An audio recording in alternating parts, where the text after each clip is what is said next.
நான் புண்ணியவன் அப்படின்னு யாரும் சொல்றதுக்கு இல்ல. ஆட்சியில் இருந்தவர்கள் யாருமே நாங்க ரொம்ப புண்ணியவங்க, அவங்க சரியில்லைன்னு சொல்வதற்கு யாருக்கும் அதிகாரம் இல்லை. தமிழகத்தில் கட்ட பஞ்சாயத்து அதிகமாகி வருவதாக பாஜக மாநில தலைவர் அண்ணாமலை செய்தியாளர் சந்திப்பில் தெரிவித்துள்ளார். கேள்வி எதிர்த்து கேட்டா பாரதிய ஜனதா கட்சியோடு இணைத்து பேசிட்டா நம்ம தப்பிச்சுக்கலாம் நினைக்கிறாங்க. காலம் மாறிவிட்டது, சூழ்நிலை மாறி இருக்கிறது, பொறுத்திருந்து பார்ப்போம். மக்களும்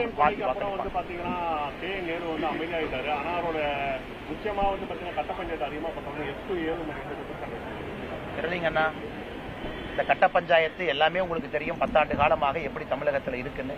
அதனால ஒரு தலைவர் சொல்ற கருத்தை நான் சொல்ல வரலீங்கன்னா, எல்லா இடத்துலயும் கட்ட பஞ்சாயத்து இருக்கு. நான் புண்ணியவன் அப்படின்னு யாரும் சொல்றதுக்கு இல்ல. ஆட்சியில் இருந்தவர்கள் யாருமே நாங்க ரொம்ப புண்ணியவங்க, அவங்க சரியில்லைன்னு சொல்வதற்கு யாருக்கும் அதிகாரம் இல்லை.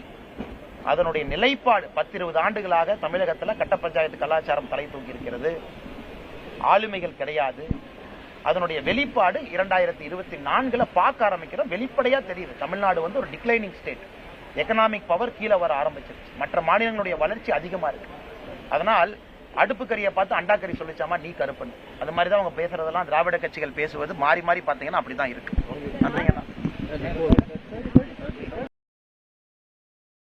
செய்திகளை உள்ளது உள்ளபடி தெரிந்து கொள்ள ரெஃப்ளெக்ட் நியூஸை சப்ஸ்கிரைப் பண்ணுங்க.